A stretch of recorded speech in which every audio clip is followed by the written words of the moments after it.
war in the Middle East is escalating. But beyond the battlefield, there's another story unfolding, an economic one, of which South Africa is not immune. This is what we know. A protracted conflict in the Middle East is risking a rise in energy prices and broader inflation.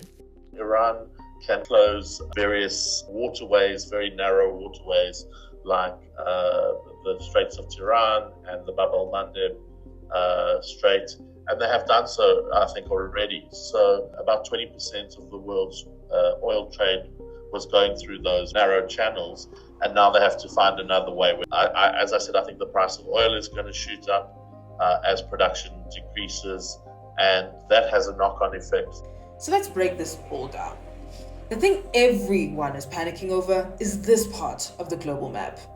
Iran has closed the Strait of Hormuz, which carries about 20% of the world's oil supply, and at the same time, major shipping companies have suspended transits through the area due to rising risk, while others are now rerouting around southern Africa. The consequence of this is that the price of oil shoots up, as we've already seen, but it also affects goods and commodities globally. For South Africa, that means higher freight costs and possible delays on imported goods.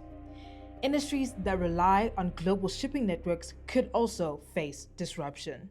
Markets have already reacted, with Brent crude prices climbing on fears of prolonged disruption. South Africa imports most of its crude oil, so when global oil prices rise, unfortunately, local fuel prices follow. Higher fuel prices increase transport costs, and transport costs feed into food prices, retail prices, and overall inflation. Then comes the issue of air travel. Because of Iran's retaliatory missile strikes, several Gulf states have restricted or closed their airspace due to security concerns. This matters because that corridor is one of the busiest corridors in the world and connects South Africa to Europe, Asia, and North America.